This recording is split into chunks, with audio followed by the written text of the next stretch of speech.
What should I do, Buckaroos? I know I'm a couple minutes late. I can't ever seem to get it ready on time.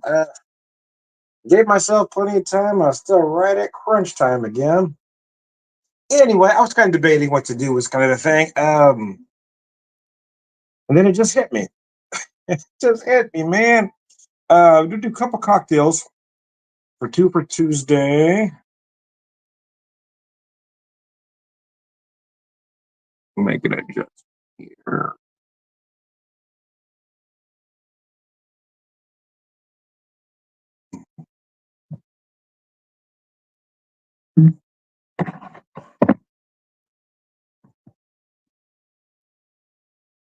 See what that did for me. I know, I'm not really in this deal, but it's my OCD makes me try to get it as close as possible to make it look like I'm in this room. Little showmanship, if you will. There we go. Did I get close? A little bit.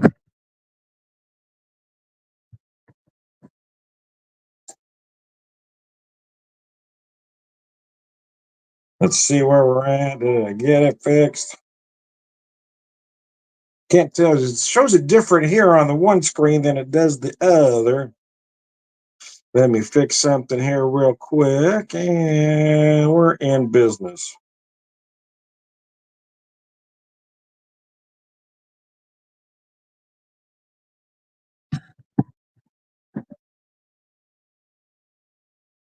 Alrighty then. So I decided to come up with two cocktails here, sort of inspired by cocktails, both inspired by classics.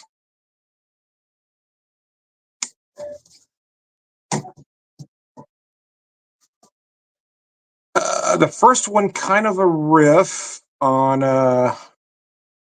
Manhattan, if you will.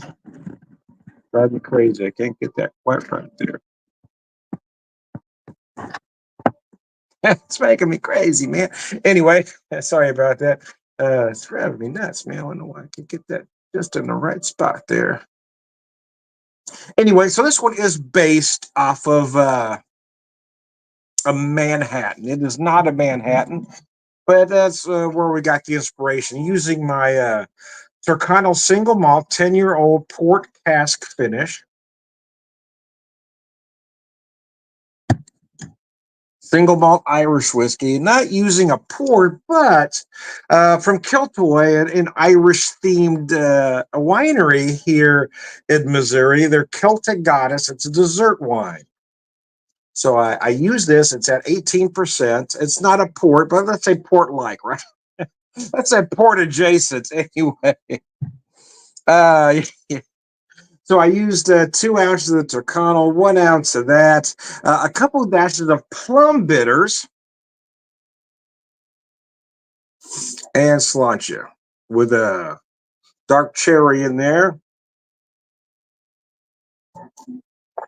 Namarena cherry. Gosh, that's delicious. Probably meant more to be a dessert. This would be more of a dessert cocktail, I suppose, but so is my second one, so that's why I started here.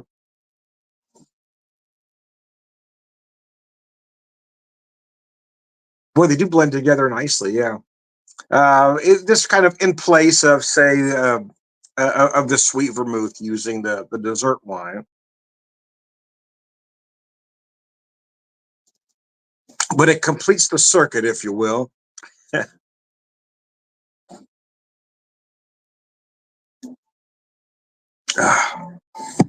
Man, that is good. Yeah, I'm just relaxing on a Tuesday. Wife had to run out for a minute, and so I thought, well, what the heck? I'll just do a little video here.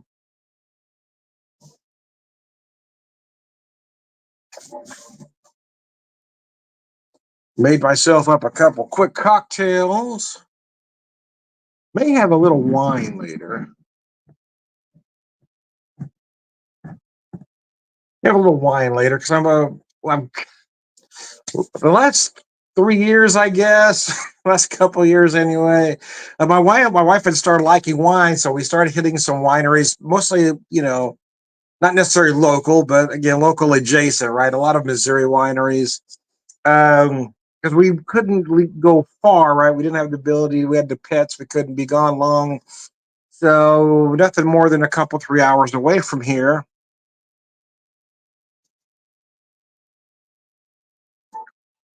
But and we'd been drinking some, but I didn't realize I had as much built up as I did. So I thought, shit, I started going through all the stuff. So I need to get rid. I know it'll keep, they're all good, but I needed to make some room for other things coming in. So I may have a nice bottle of wine with dinner. Well, for me, is a nice bottle of wine. If you're a wine snob, you probably won't think so, but I'm not a snob. As far as wine is concerned, anyway, been called a beer snob upon occasion.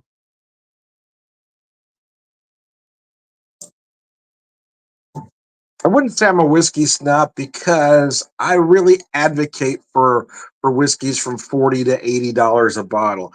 I think there's a lot of inflated prices going on in whiskey. That more expensive doesn't necessarily seem to mean better, and a lot of folks seem to make that mistake. They look at a price, oh, that must be better.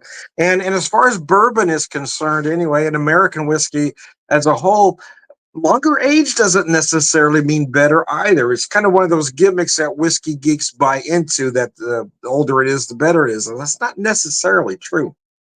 Along with the more money it costs, the better it is. And that's clearly not true either, especially with secondary markets screwing up allocations and everything else. But I was getting near the end of this. I've got just probably a little over an ounce left that I'll drink neat, but I bought this back in January. So I thought it was time to finish it up. It's not probably a whiskey that you should cocktail, but it does work perfect in this particular one, being port cask finished.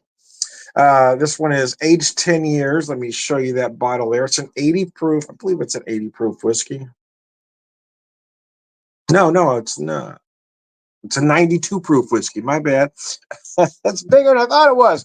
It's been a while since I've had any of it, to be honest with you. So it is 92 proof whiskey, but it works perfect with this cocktail. I wasn't sure how it was going to go, but I had the idea because, like I said, I was going through some stuff, and I did realize I had this bottle of the Celtic Goddess from Kiltoy that I bought. About a year and a half ago. It's been a minute, man. I didn't realize I still had it there, man. So I figured, what the hell? Let's go through that. Let's enjoy it. But I was in the mood to have a couple cocktails, a couple aperitifs, if you will. I mentioned dinner, but I didn't tell you what we were having. My wife, her medications kind of mess with her appetite a little bit, so I've been staying away from certain things for a while because tomato-based sauces tend to mess with her. So we don't typically do a lot of red sauce for Italian. Um, or anything. But and a while back, I wanted to make some goulash, but then she started talking about the red sauce, so I didn't make it. But anyway, she said she was in the mood for goulash, so I figured, what the hell? And when I say goulash, I'm not talking. I'm talking 70s American style goulash. I'm not talking traditional. We both wanted some comfort food from our upbringing, so that's kind of what I did. Although I do make it a little bit different than mom and dad did. I put a little bit more flavor to it. I used both some very good Hungarian paprika and some smoked paprika and a few other things like to bring up the flavor level.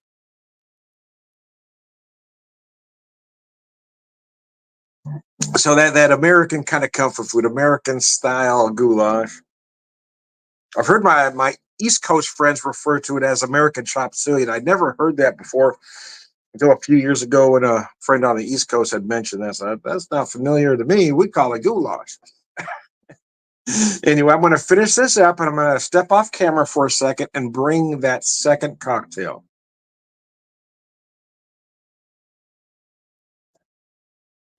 But I'm kind of sad I'm out of Irish whiskey because that was absolutely delicious. I'll be right back. Bear with me.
Oh, my pump changed on me. Sorry, that took a little longer than expected. I forgot to get my garnish out. Uh, didn't realize my background was going to change on me. Anyway, I moved. Anyway, so here's what I got here using the Union Horse Rivalist American Single Malt Whiskey at 96 proof. This stuff is gorgeous and should be drank neat. I want to say that in advance, but sometimes, I get an idea. I've got to follow it through. So again, kind of somewhere between old fashioned and a Manhattan inspired, because I do have it. It's really more old fashioned inspired, but I wanted to serve it straight up, more of like a dessert cocktail. I didn't want to have ice in it. I wanted it chill to start with, but I didn't want to leave ice in the drink. So here's what I did. I used about 2.5 ounces of the Rivalist single malt Irish whiskey. I used about an ounce of my homemade uh, vanilla maple pecan simple syrup. I know all those ingredients doesn't sound simple, Tom, but anyway, that's what it is. So I added for a garnish, a cinnamon stick. I add a dark cherry in there, dark cherry cinnamon stick, and a pecan. Oh, I forgot to add that I used cocoa bitters. So what I was calling this drink was a chocolate pecan pie.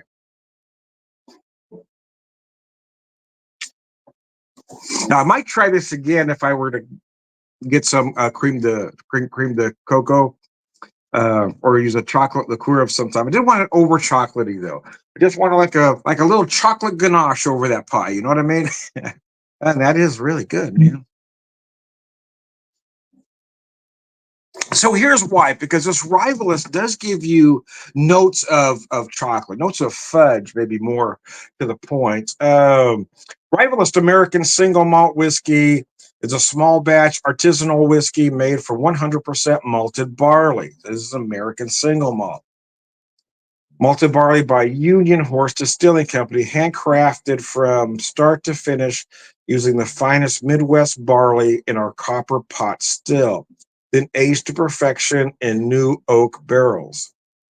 Beautifully complex and elegantly simple, Rivalist combines tender notes of caramel, orange peel, and baking spices. If I'm going to add chocolate to it, because I've always felt that fudge note in there. So that's why I thought it would lend itself well to this particular cocktail. Again, I just used these Angostura cocoa bitters just to add that little bit of, cocoa or chocolate note in there. And it really enhances the whiskey as well.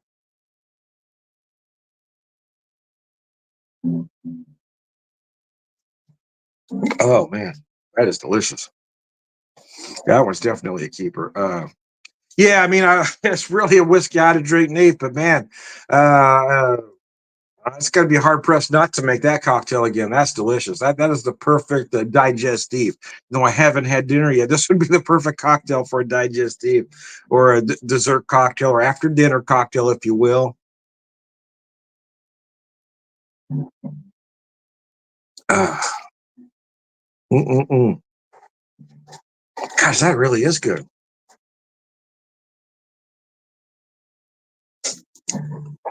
Now, if you like a sweeter drink than I do, feel free to cut down on the whiskey add a little more of the simple syrup. That's really up to you. I don't like super sweet. So that's why it took me so long to warm up to an old fashioned. That, and I don't like ice in a drink. I don't. I really prefer a straight up cocktail, whatever that is. A martini, a Manhattan. I just prefer a straight up cocktail. So I've been known to make my old fashioned at home straight up. And folks, well, that's not really an old fashioned time. Well, I've got all the ingredients, whether it's straight up or with that big cube, is really up to interpretation, especially if you start to research the origins of the cocktail. It was originally served straight up. That the ice cube came later, and I've had discussions about simple syrup versus the sugar cube. Older The oldest recipes I've found contain a simple syrup, not a sugar cube. I feel that's something that's came just in the last couple, 3 decades. As a good old bartender friend told me recently, an old fashioned should never be muddled. You use a simple syrup. An old fashioned should never be muddled. So he said, "You muddle a mojito, you don't muddle an old fashioned." And I'm not going to argue with the bartender of that particular caliber, because that man is kind of a local legend. That's Uncle Bob. If you're from my neck of the woods, you know who I'm talking about. When Uncle Bob says, "Yeah, I believe the man because he's been at it for a very long time."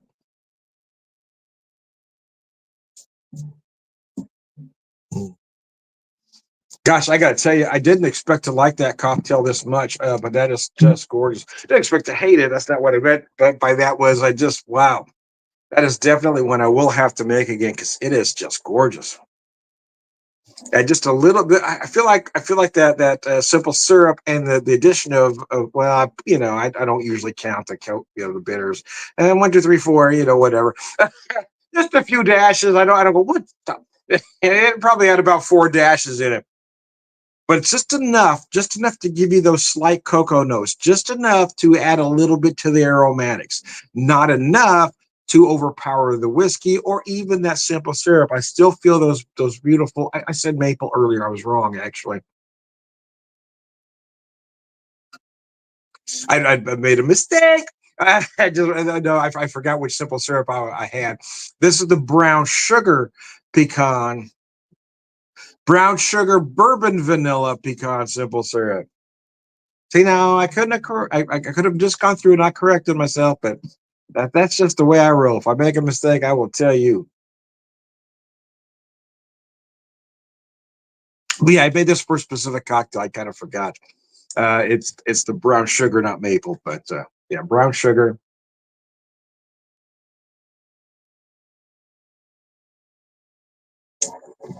I didn't use regular. I always use real vanilla.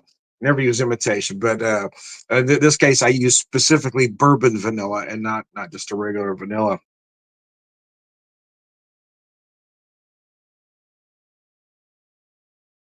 I used pecans. I basically let those pecans kind of steep in my simple syrup, and that really gave it nice flavor. Ah, it's just gorgeous. It kind of helps that syrup from becoming too sweet, right? It was like those pecans soaked up some of that sugar, left that pecan goodness in there.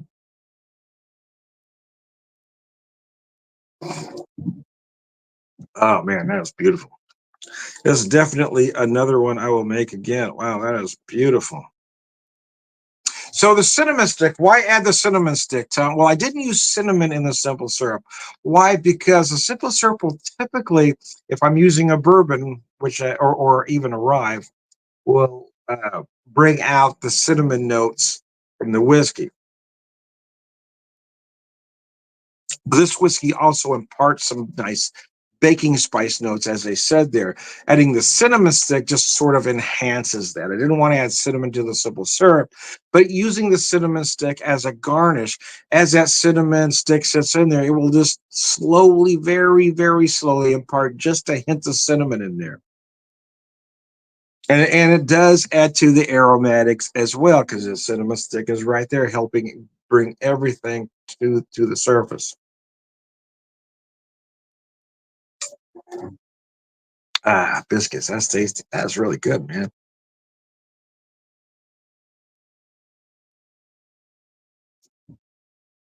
I didn't expect that one to go down that fast. Boy, that was that was easy drinking, man. Yeah, that is a perfect dessert cocktail. That's a perfect dessert cocktail, man. That is gorgeous.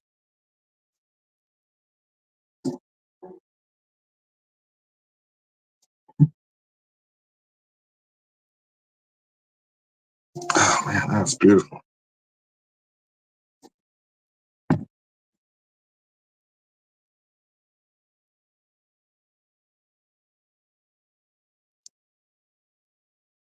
Mm. Yeah, I do love that whiskey. I like the American single malt category. I really do. There are some folks that I've talked to that don't, and I've never been able to get a clear reason. Right? When I first, well, I haven't liked the ones I tried. Well, why don't you like them? Well, I don't know. I couldn't really give you a reason. I think some people just don't want to like something because it's different. What's different about this category is look at this whiskey. Once you look at the color of that whiskey, this is an American single malt whiskey. Now I'm going to show you my Irish single malt whiskey, which is a very similar color to most Scotch single malts. You see that, and this one really has some enhanced color from the port barrel, but you can see the difference in color there. The reason for that is the barrel. Most Irish and Scotch and even Japanese whiskeys are using secondary or even farther down the line bourbon barrels, whereas this particular whiskey is using a new charred oak barrel. So you're getting that char, whereas most single malt, Irish, Scotch, Japanese whiskeys even aren't getting that flavor and color. That's why the whiskey looks so much different. That's why American single malts taste so much different. And that's one of the reasons I love the category because other than it has to be 100% malted barley. There's no rules that said it has to be in a used barrel or spent or secondary used bourbon barrel.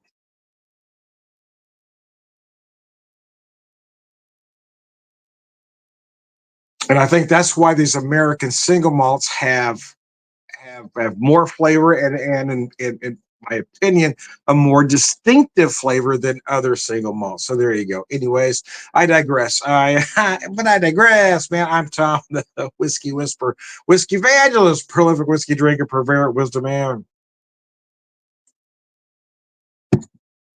All around good guys. Lunch.